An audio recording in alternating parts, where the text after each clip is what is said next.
Assalamu alaikum. Welcome to my channel. We are study about computer subject in class 10. So without wasting your time, I am going to start my lecture. In previous lecture I have studied about long question answers 3 to 5.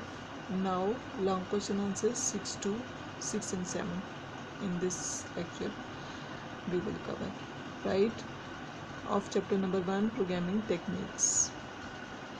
Question number 6 is write an algorithm that inputs marks and prints the message pass and fail, and passing marks are 33. Hope you understand the question. The question is algorithm आपने develop करना है that input marks, आपने input क्या करना है, marks input करनी है and output क्या शो करनी है, पास और fail. If student get 33 marks then above 33 pass, you will print message pass, otherwise fail. Clear? So algorithm step 1, input marks. Variable आपने m ले लिया. मार्क्स के लिए कोई भी मीनिंगफुल वेरिएबल आप ले सकते हैं जो अंडरस्टैंडेबल हो. Step 2, if marks is less than 33 then क्या प्रिंट करेगा, fail. And go to step 4. अब स्टेप 4 क्या है, स्टॉप. प्रिंट कर दिया फेल अगर उसके मार्क्स 33 से लेस हैं. अगर 33 से लेस नहीं है तो उससे जो नेक्स्ट स्टेप है मीन्स के स्टेप 3 वो फॉलो होगा. एल्स प्रिंट पास मीन्स के if marks less than 33 then fail print होगा and go to step 4. Step 4 में प्रोग्राम स्टॉप हो जाता है. फेल प्रिंट करके प्रोग्राम एंड हो जाएगा.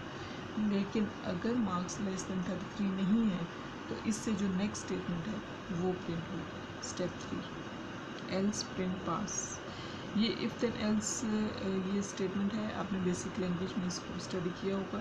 कंडीशनल स्टेटमेंट है, इसको कंडीशनल कंट्रोल स्टेटमेंट कहते हैं, कि जिसमें कंडीशन दी जाती है. If this condition is true then print that statement, else other statement print होती है. ठीक है, तो अब दोबारा देख लें. स्टार्ट. इनपुट आपने मार्क्स एंटर करने हैं. Step 2, if M is greater than less than 33 then print fail and go to step 4. Clear? Step 4 में प्रोग्राम एंड हो जाता है. Else print pass and program end. Clear?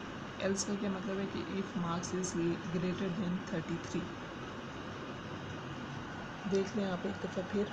Start में आपने step 1 input marks is less than 33 then print fail. Go to step 4 else if marks is greater than 33.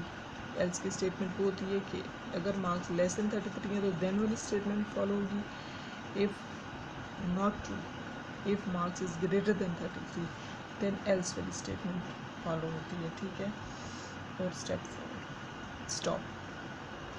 Now you can see its flow chart.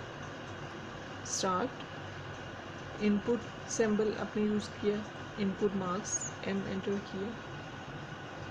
If marks की condition क्या दी हुई है कि अगर greater than 33 है pass, less than 33 fail. If marks less than 33 yes, ठीक है, then fail print हो जाएगा एंड प्रोग्राम स्टॉप. देखिए आप, if marks is less than 33 yes then fail and stop. Less than 33 नहीं है, ये कंडीशनल सिंबल यूज़ हो रहा है. इफ़ इसमें येस एंड नो की कंडीशन होती है, 2 ऑप्शंस होते हैं. इफ़ लेस देन 33 नहीं है मीन्स के ग्रेटर देन 33 है, पास है, देन पास प्रिंट हो जाएगा और स्टॉप. क्लियर? देख लें दोबारा.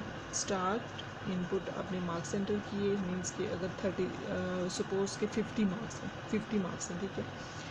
इफ़ मार्क्स कितने हैं, 50 is less than 33, less than नहीं है ना, नो. फिर क्या प्रिंट होगा, पास एंड स्टॉप।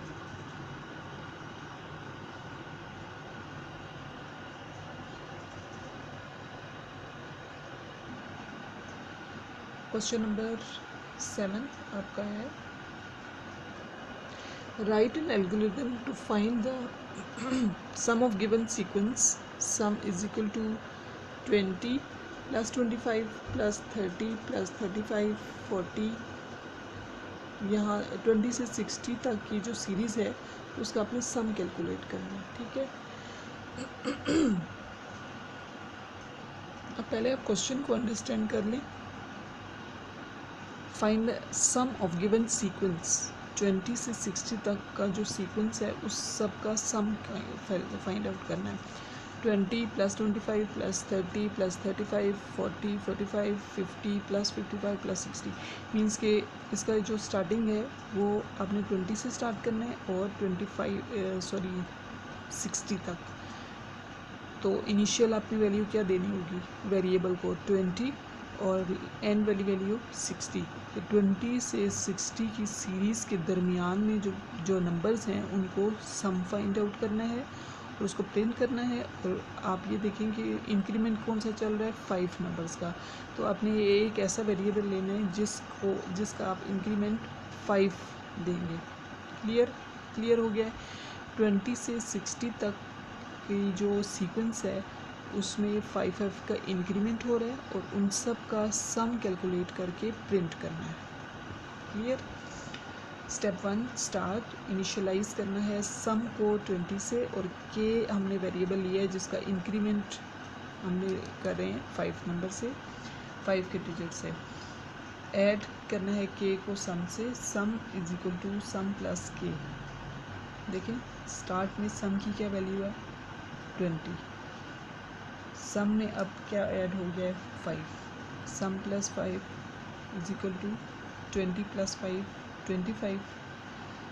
अब उसकी जो नेक्स्ट, अब देखिए नेक्स्ट स्टेप क्या है, उसमें हमने 5 का इंक्रीमेंट किया के प्लस 5। अच्छा, अगर के की वैल्यू लेस देन 60 है, अच्छा थोड़ी सी मैंने चेंजेस की है इसमें, क्योंकि अगर हम सम को स्टार्ट में 20 वैल्यू दे देते हैं तो फिर उसमें आगे कैलकुलेशन में के की वैल्यू कहाँ पे चेंज होगी और उसमें हम इंक्रीमेंट करेंगे तो उसमें चेंजेस कैसे आएंगे। तो हमने इनिशियलाइज करना है सम को 0 से और के को हमने वैल्यू देनी है स्टार्ट में 20, क्योंकि स्टार्टिंग डिजिट 20 है। अब मैं आपको एक्सप्लेन करती हूँ, आपने केयरफुली अंडरस्टैंड करना है इसको। ऐड के टू सम की क्या वैल्यू है स्टार्ट में, अब यहाँ पे इसकी वैल्यू है 0, ठीक है। सम प्लस सम प्लस के की वैल्यू 20 है हमारे पास, यहाँ पे इसकी स्टार्टिंग वैल्यू क्या आ जाएगी 20, राइट। अब इसकी वैल्यू हमने के की वैल्यू हमने 5 नंबर्स उसको हमने इंक्रीज़ की है, इसकी वैल्यू क्या हो जाएगी 25, राइट। अब के की वैल्यू क्या है 25। If k is less than equal to 60, less than 60 है, देन स्टेप 2 में हमारे पास क्या है, ऐड के टू सम। अब सम की क्या वैल्यू हो गई थी 20, अब इसकी वैल्यू के की वैल्यू 25 है, 20 में 25 को ऐड कर लिया, वो आपके पास जो क्वेश्चन में है 20 प्लस 25, राइट। क्लियर हो गया है। अब ये कंसेप्ट बिल्कुल सही है, आपने सम को 20 से इनिशियलाइज़ नहीं करना और के को आपने 5 से आपने इंक्रीमेंट उससे इनिशियलाइज़ नहीं करना। सम की वैल्यू हम 0 देंगे, के की वैल्यू 20 होगी और उसको के को हम इंक्रीमेंट करते जाएंगे 5 नंबर से, और फिर ये हमारा प्रोग्राम बिल्कुल सही है। अब इसमें हमने 25 ऐड किया, इंक्रीमेंट हमने किया के की वैल्यू को 5 से, 30 वैल्यू होगी। अब 30 if k is less than 60, 30 value है ना, तो स्टेप 2 में जाएगा। स्टेप 2 ऐड के टू सम।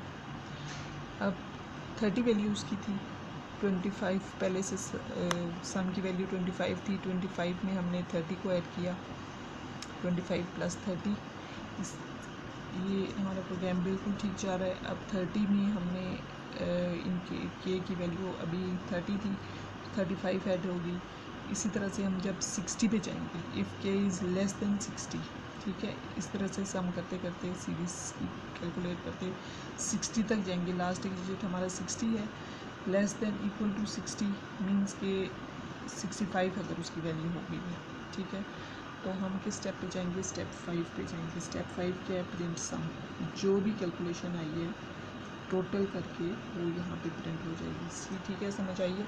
आप इसको दोबारा देख लें। स्टार्ट इनिशियलाइज करना है सम को 0 से और के को 20 से।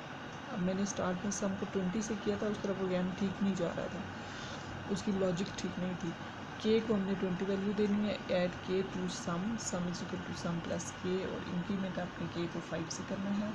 और लास्ट वैल्यू हमें क्वेश्चन में 60 दी हुई है, 60 तक हम उसको ऐड करेंगे, और जब 60 से ज़्यादा हो जाएगी तो स्टेप 5 हो जाएगा, मीन्स कि हमने उसको प्रिंट कर देना है सम एंड प्रोग्राम स्टॉप। नेक्स्ट हमारा फ्लो चार्ट देखिए। इसी प्रोग्राम का फ्लो चार्ट है। स्टार्ट, वही मैंने लॉजिक यूज़ की है जो प्रोग्राम में की थी, जो इस प्रोग्राम की बनती है। सम इज इक्वल टू 0 और के इज इक्वल टू 20। के को स्टार्टिंग वैल्यू क्या दी हुई है? 20। सम में 0 मीन्स के सम की वैल्यू स्टार्टिंग वैल्यू क्या है? 0। सम प्लस 20, अब इसकी वैल्यू क्या होगी? सम की 20 हो गई है। के को हमने 5 इंक्रीज़ किया, इसकी वैल्यू 25 होगी। If k is less than equal to, less than है 25, लेस देन है यस, तो फिर हमने उसको, अभी सम की वैल्यू 20 है और के की 25, 20 प्लस 25, क्लियर। फिर उसकी वैल्यू इंक्रीज हुई, 30 हुई। If 30 is less than 60, definitely less, तो वो दोबारा से सम हो जाएगा। 30, अभी उसकी वैल्यू 25 थी, 25 प्लस 30, अब उसकी वैल्यू 35 हो जाएगी के की वैल्यू। इसी तरह से 60 तक। If no, then print sum and stop. Hope you understand my lecture. Thank you and have a nice day.